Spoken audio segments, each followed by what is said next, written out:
Welcome to the HR Kyle podcast, your go-to source for insightful discussions on leadership, job searching, and all things human resources. I'm your host, HR Kyle, and each week we dive deep into topics relevant to professionals seeking to elevate their careers and organizations. Whether you're a seasoned leader, a job seeker navigating the ever-changing landscape of employment, or an enthusiast looking to stay ahead of the curve, this is the podcast for you. Join me as we explore practical strategies, share expert insights, and engage in meaningful conversations that empower you to succeed in today's dynamic workplace. So, adjust your headphones and let's dive in.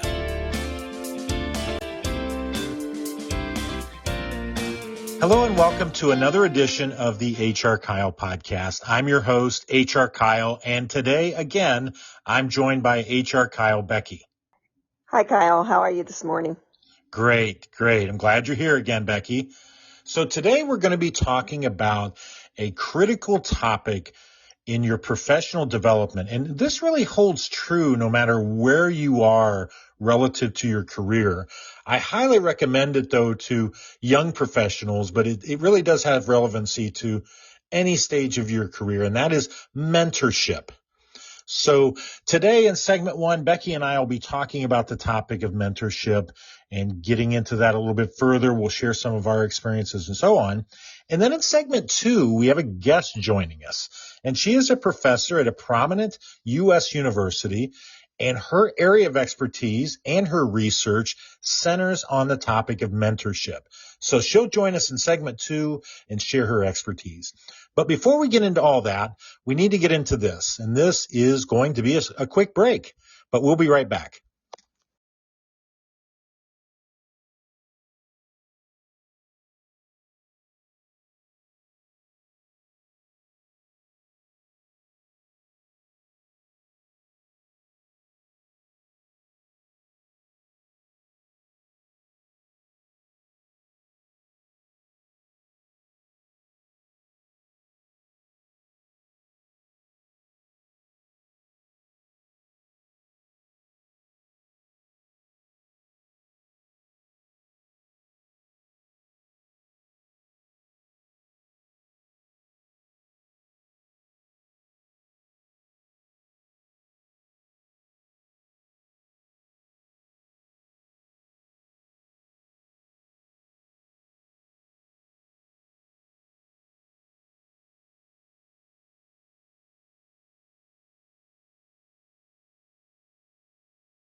Welcome back. I hope you enjoyed that break and learning about some of the things that we're up to here at HR Kyle.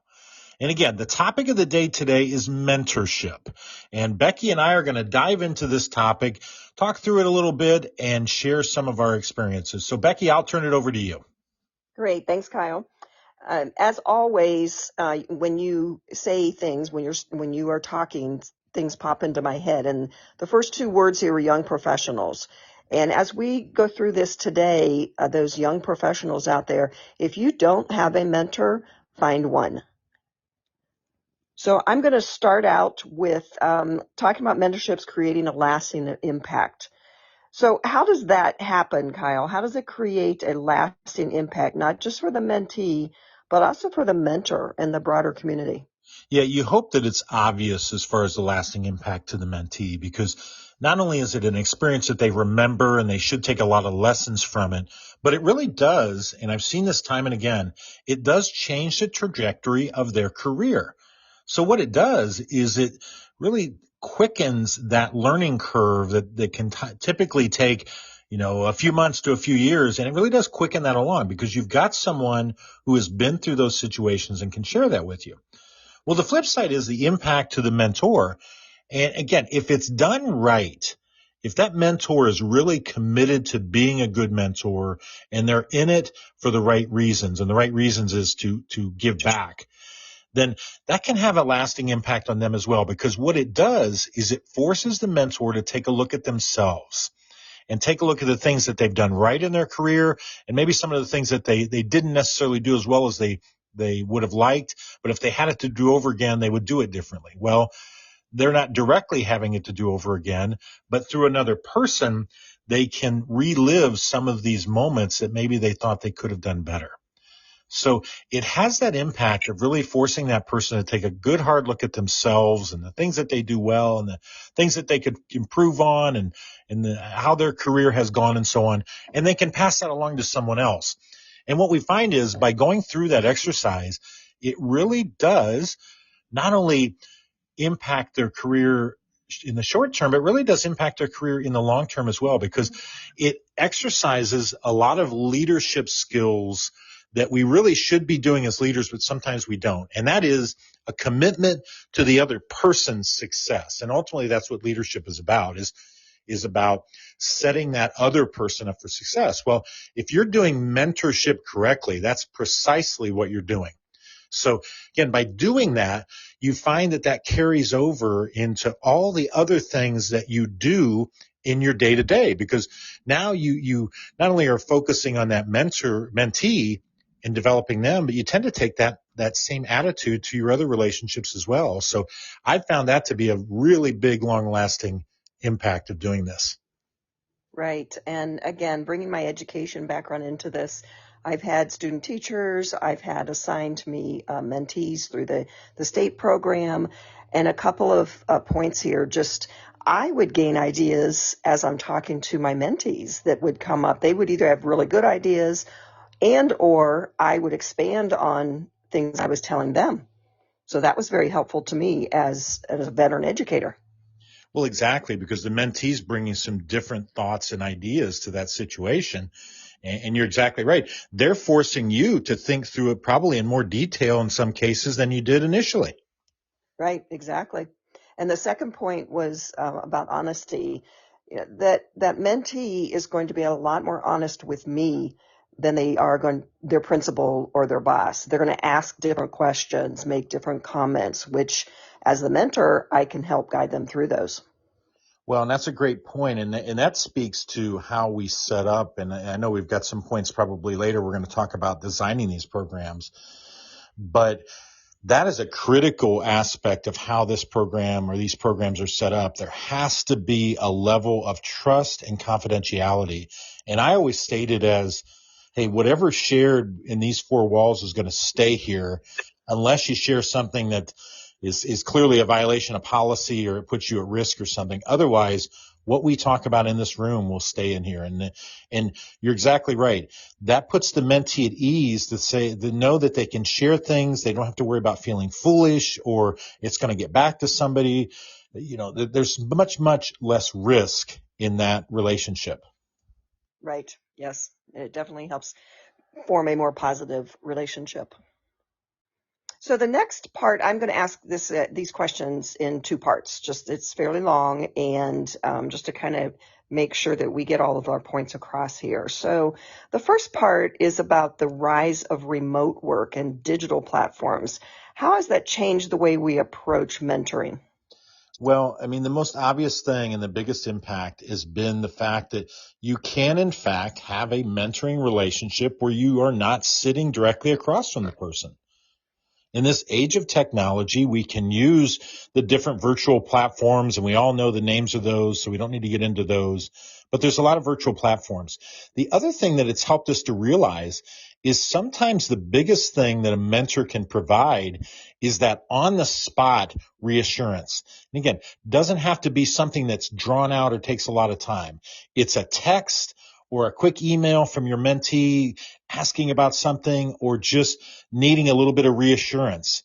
And this remote work, I think, has drawn more of a spotlight to that, to say, you know, it doesn't have to be face to face, you know, right across from each other. It can, in fact, of course, be through the virtual technologies, but it can be via email. It can be via text, and it doesn't have to involve 15 minutes, a half an hour, an hour. It can be a 1 minute exchange via a text, and that's enough at that moment. So I think it's really opened up our eyes to say mentoring doesn't have to be the once a week meeting. It can be these other interactions that are maybe a little less formal. Yes, and the texting is a great point in my position that I have now as a mentor. And my students know that they can text me and they're going to have pretty much an instant answer, which helps a lot. Right, because sometimes that's all they need at that moment. Yes, yep. So, but aside of the obvious challenges, can you talk a little bit more about the challenges and opportunities that come with this, with the remote mentoring? Well, I think we've talked about some of the opportunities already. That ability to get a quick answer, to be available when the person needs it versus, oh, well, this happened, but I've got to wait 4 days for the next meeting. Right, So right, it gives some immediacy to the situation. Now, some of the challenges become if if the mentor is not effective at establishing a relationship and a connection with this person via the virtual technologies. And sometimes we know that can be a challenge. Sitting across from a person, it allows for a very natural exchange. You're in their environment and they're in yours and so on. But sometimes we're challenged to make those same level of connections when we do it virtually. So for the mentor in these situations, they've got to be aware that that dynamic is different via a technology where I'm looking at a screen and the person's there. So they've got to put more of an effort into making a connection, developing the trust, being aware that is a challenge and that they need to make more of an investment in it versus what they might do if it's in person, because the dynamic absolutely looks different. right. Well, and again, a couple of examples that I have of that. I had a student last year who was online, and we talked all the time through texting. But I met her 3 times during the school year. We would meet for lunch or for breakfast, just so I still had that in person and able to build that face to face relationship. Well, exactly. And that's exactly what I'm talking about. Realizing that the virtual will get you only so far, but you need to make some sort of an effort, if at all possible, to have some in-person connection. Right. And the same thing, this summer, I had to go to work sites for my students. And there were students that I never really connected with during the school year as much, but I was able to see them weekly and formed a great relationship with them. And then we were able to text and email and to continue that relationship via the remote platforms. Yep, exactly. So integrating those different touch points so that they work together. Yes. Yep. Well, let's wrap up by how can mentorship programs be strategically designed within some of these organizations in order to cultivate future leaders and strengthen the culture of the organization? Well, I know we've only got a few minutes, but I want to hit the key points. For one, there does need to be design. So many companies will go into it and say, yeah, we need a mentoring program. Okay, let's pick 5 people and hey, why don't you connect with some of the employees? Mm, That may or may not work. I don't prefer that approach because it misses a lot of key points. I'm a big proponent of mentorship programs. I've initiated them in several different companies. And in each case, I've created more of a program around it. And what I mean by that is selectively picking people as mentors due to the qualities that they offer. And it's not necessarily about seniority or job level or any of that. It's picking people that have a good experience level in a lot of different areas. They may function as leaders. They may not have a leadership role, but they function as a leader.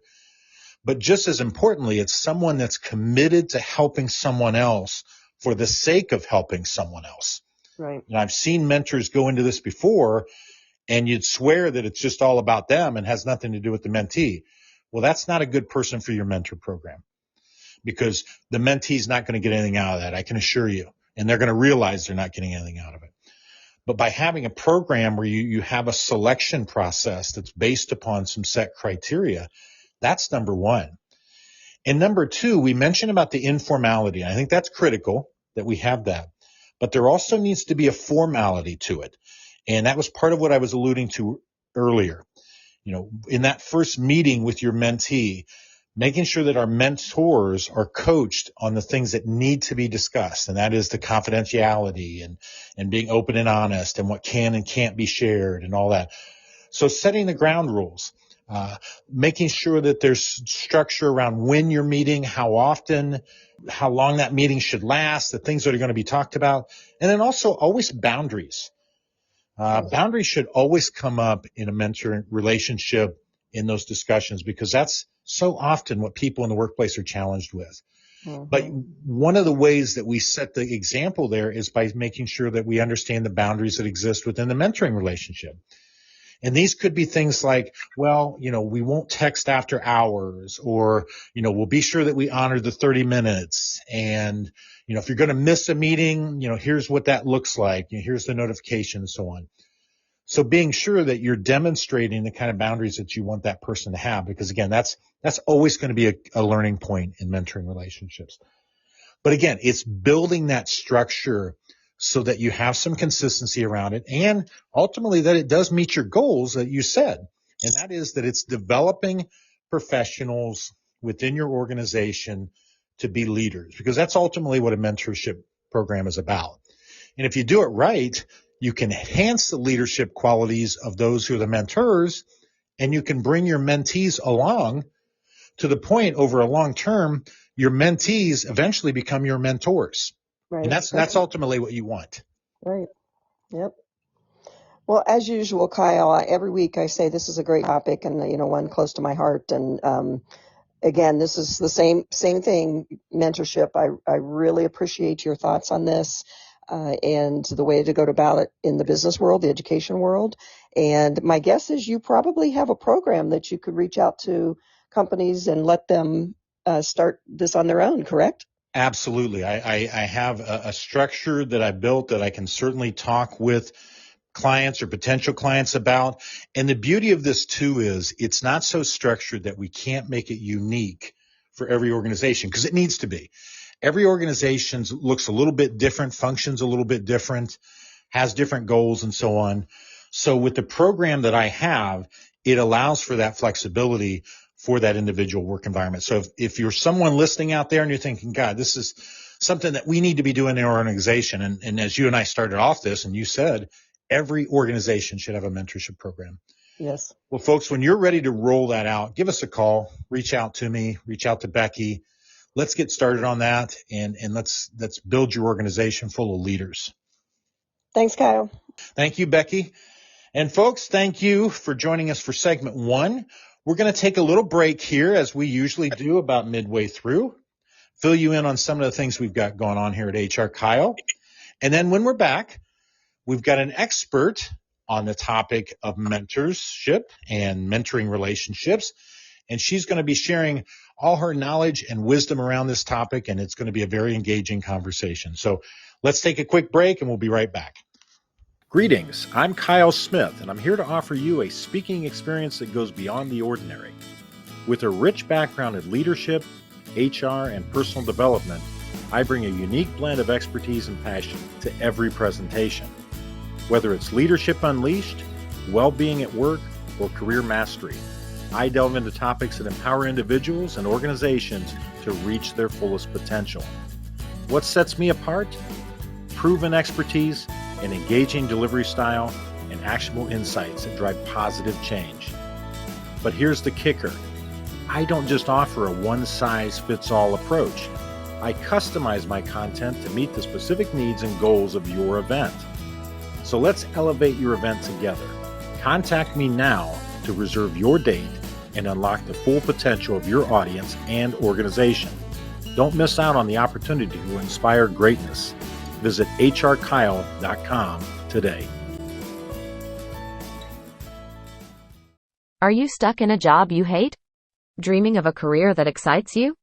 It's time to turn those dreams into reality with Get the Job You Love by Kyle Patrick Smith, also known as HR Kyle. Discover proven strategies to land your dream job, master interviews, and stand out from the crowd. Packed with expert advice and practical tips, Get the Job You Love is your ultimate guide to career success. Available now on Amazon and other online retailers. Don't wait. Start your journey to a fulfilling career today. Get the job you love, because you deserve a job you love.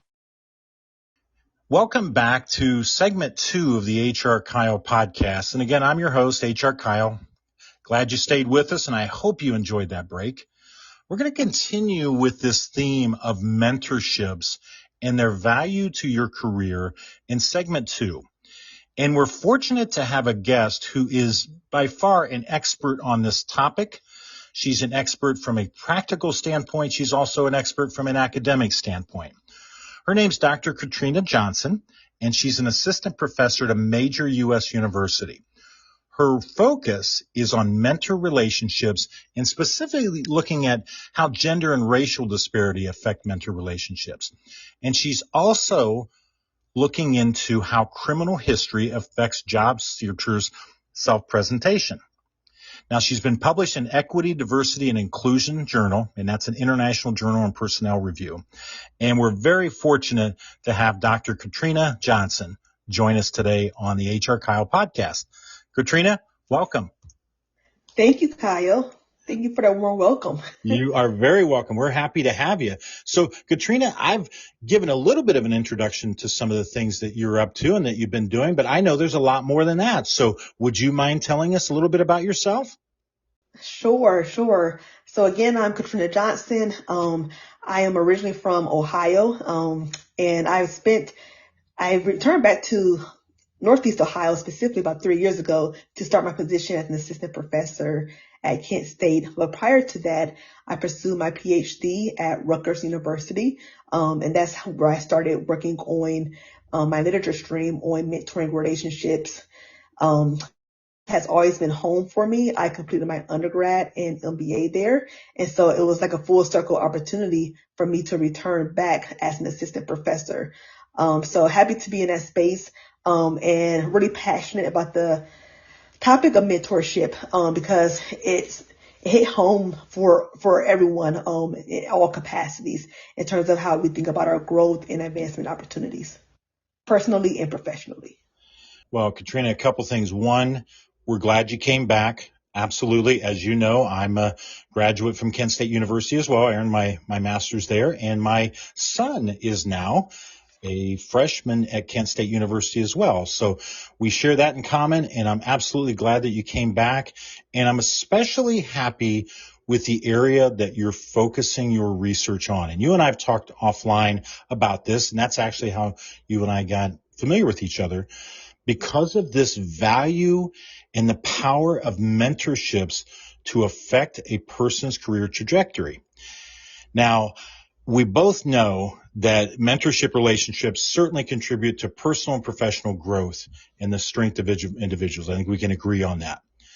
Yes. But how do you help the people that you work with, and what are the things that you've uncovered relative to navigating the challenges within mentor relationships for gender and race? Sure, Kyle. So, when we first think about mentorship is great, right? Because it provides advice, it provides a direction, to proteges, to mentees in terms of thinking about their careers. However, when we talk about mentorship, a lot of times what gets lost in the conversation is actually sponsorship. And so when we think about advancement opportunities, typically these advancement opportunities are coming from sponsorship, not just mentorship. And so the conversation around mentorship is taking on a further lens, a more in-depth lens to talk about we just don't need advice. When it comes to racial ethnic minorities, when it comes to women, we need more than advice. Advice is not necessarily providing us with advancing to the upper echelons of the organization. We need sponsorship. And so when I speak about sponsorship is more than advice. Sponsorship is creating opportunities. It's speaking about an individual's name when they're not in the room. It's exposure to projects is exposure to projects that leads to further advancement and further exposure of individuals who are in these leadership roles. And so it's essential that when we talk about mentorship and talk about that in a capacity of race and gender, that we also think about it as sponsorship, not just mentorship, because that is what creates real opportunities for individuals who are of marginalized communities. And Katrina, thank you very much for providing that clarity, because you're exactly right. A lot of times we think about mentorship, we think about, okay, I'm an experienced professional and I'm investing 30 minutes to an hour each week with this person or that person to sit down and help them navigate challenges that they're facing and share with them some of my knowledge. But what you're speaking about relative to mentorship is also what I would call advocacy. Is Yes. that fair? That is fair. That's exactly what I'm saying. And so a sponsor is someone who's going to leverage their social capital to Yes. connect, help their mentee to the opportunities they need to be connected to. On the other hand, a mentor, they may use their social capital, but they're not necessarily expected to do that. They're more expected to provide advice and guidance. And a sponsor is going to take that to another level when it comes to advocacy, promotion, and advancement. Love it. And again, thank you for providing that clarity, because when I think about just for myself, that's how I've always thought about mentorship. It's not just sitting down and sharing some advice or, hey, tell me about some of your challenges. It's giving that person access to areas, whether it be physical or virtual, that they may well not have access to otherwise. Yes, yes, definitely, Kyle. And so I think one of the challenges that occurs when it comes to mentoring relationships is that the most effective mentor relationships happens organically. So these are informal relationships that you kind of see yourself in someone else, a younger version of yourself, and so you're naturally that person in terms of development and investing in them. However, what happens when you are connected to someone who does not look like you? We're attracted to similar others. So we're connected to people who are not similar to us. We may not just provide that same investment and those same opportunities. So that's why it's important to distinguish between the two, because when you have relationships that evolve more organically, you're going to naturally receive those type of benefits. And that's what we see right now in corporate America. So in corporate America, we think about higher rates, we think about who occupy positions of authority and decision making, it's typically white men. And so naturally you're giving back and you're mentoring other people who look like you. If you don't have people in these higher up roles, or have, diversity, racial, ethnic minorities, in these positions of power and authority, then they're less likely to get the tools to advance to those positions. Well, and I would go one step further, and please correct me if I'm wrong. I'm not a minority, but I come from what I would describe as a disadvantaged background.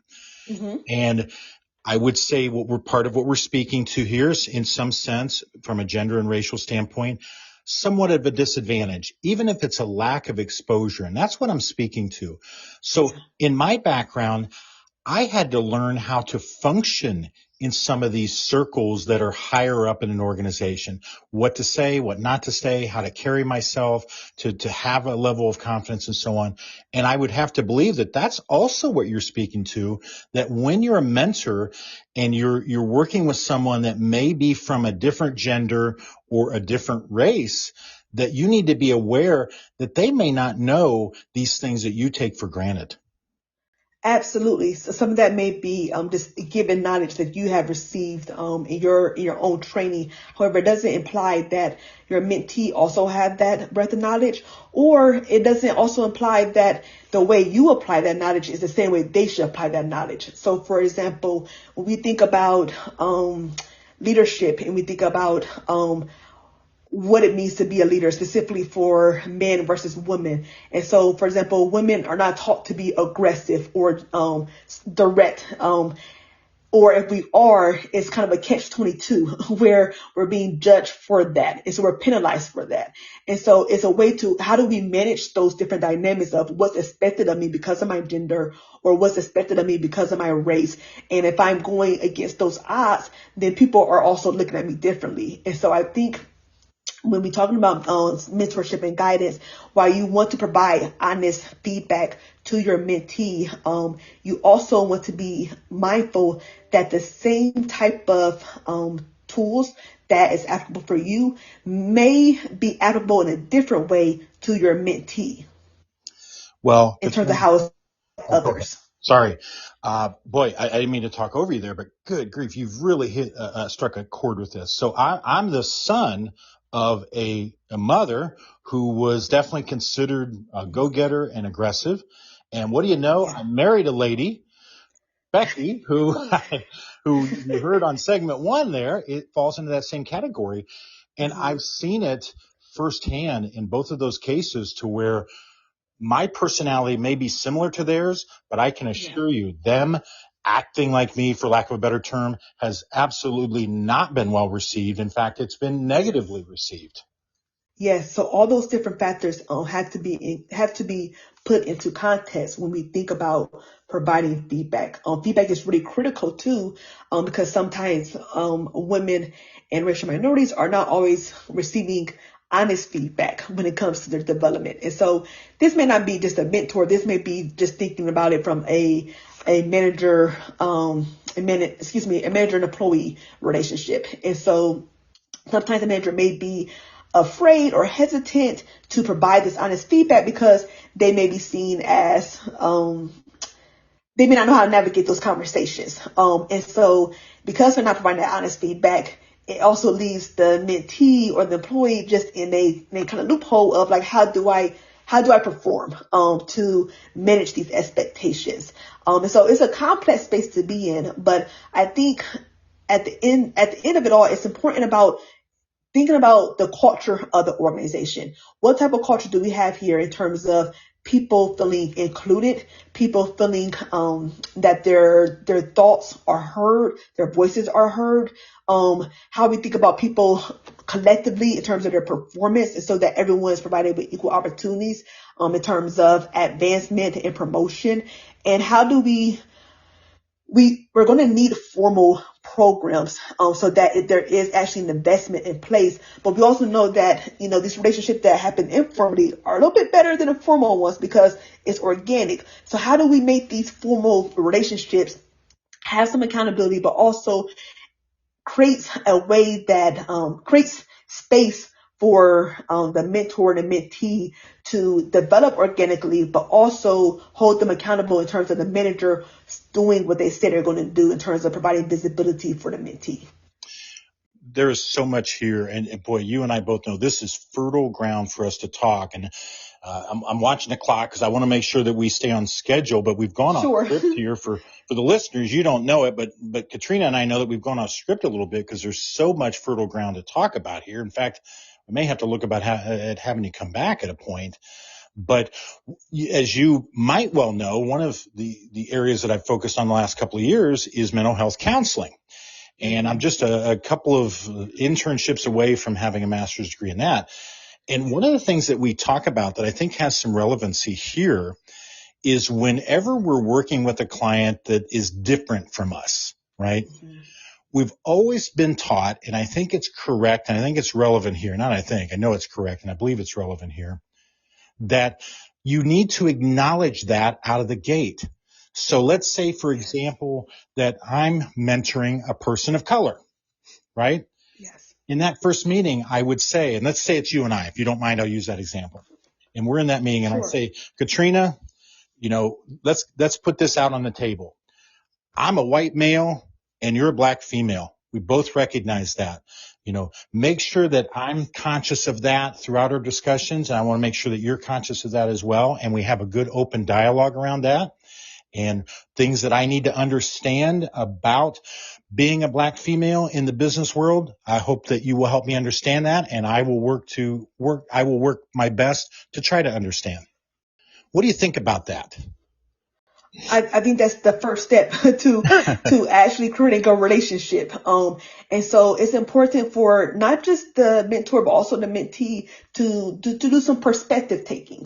And so even though you may not have been in that person's shoes, we all have our differences, but we also have a lot of similarities. So it's important to think about, what does this person's experience look like? What has it looked like? Ask questions, inquire, don't make assumptions about their experiences, because that can be harmful as well. And so because we know that there's certain things does exist for example, black women in the workplace, it's not your job to make an assumption that this is the norm for this person. But it is helpful and suggestive to ask them about their experiences and see what they have experienced to help you better navigate that relationship. And on the same note, it's important for the mentee to also understand the expectations of them as a mentor, and also understanding, the tools that are being provided, that they're open to some of the tools to help them advance and help them grow in their professional space. So all of that is relevant. And I think when we take on the role of perspective taking, it's like you're putting yourself in someone else's shoes to kind of get an idea of what that experience looks like. And so you're able to be more open-minded when you're navigating conversations and providing advice. Well, and folks, we're talking to Dr. Katrina Johnson. We're talking about mentor relationships and specifically the uniqueness of gender and racial disparities within mentor relationships. And I think another couple of things that are coming out loud and clear in this discussion, I hope our audience is picking up on. One, mentor relationships should be collaborative. And Katrina talked there about listening as much as talking, and she's meaning both sides. So whether you're the mentor or the mentee, practicing good quality listening skills. And Katrina, the other thing that I've gathered from just this conversation today is approaching these relationships with a healthy dose of curiosity. Yes. I think that is spot on, Kyle. The more curious you are, the more you're open to just learning, right? You don't have all the answers. You're not assuming that one shoe fits all type of model. And so that's so important. I think it helps to bridge the relationship. So you're both bringing and adding value to the rapport of that. Awesome.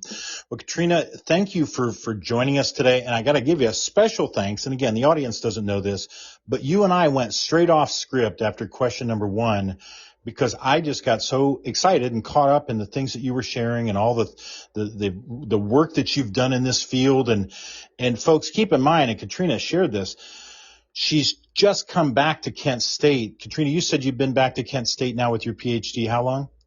Going on my third year now. Third year. So she's early in the stages of the work that she is doing. And so obviously there's a lot more work to be done and a lot more conversations to be had about this. But Katrina, thank you so much for joining us tonight, opening our eyes, sharing your wisdom and your knowledge with this audience. It's much appreciated. Thank you, Kyle. This was great. Maybe we can do a part 2 because I really enjoyed your questions, your takeaways. It was great. So thank you for having me and thank you for this opportunity. You are very welcome. And I think we're going to need to do a part 2 because you and I, we got a lot more to talk about on this one. So I'm going to look forward to that. I really am. Okay. Well, folks, thank you too for tuning in to another edition of the HR Kyle podcast. And we appreciate your listenership as well. We hope you get as excited about these topics as we do, as we talk to these experts such as Katrina. Otherwise, I want to leave you with these 3 things. Stay focused, stay grounded, stay tuned.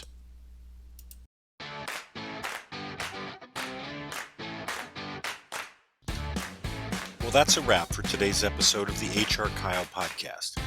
We hope you found our discussion valuable and filled with insights that you can apply in your professional journey. Whether you're a business leader aiming to foster a thriving workplace or a job seeker looking to carve out your own path, remember that HR Kyle is the compass that can guide you towards success. If you enjoyed this episode, don't forget to subscribe, rate, and share it with your network. We're committed to being your trusted source for HR wisdom, and we look forward to having you back with us for our next episode. Remember, in the world of HR and professional growth, there's always room for progress. Be sure to visit our website at hrkyle.com. That's hrkyle.com to learn more about how we can help you meet your business and professional goals. So until next time, this is HR Kyle signing off. Stay motivated, stay informed, and keep reaching for those career goals. Music provided by bensound.com. That's bensound.com.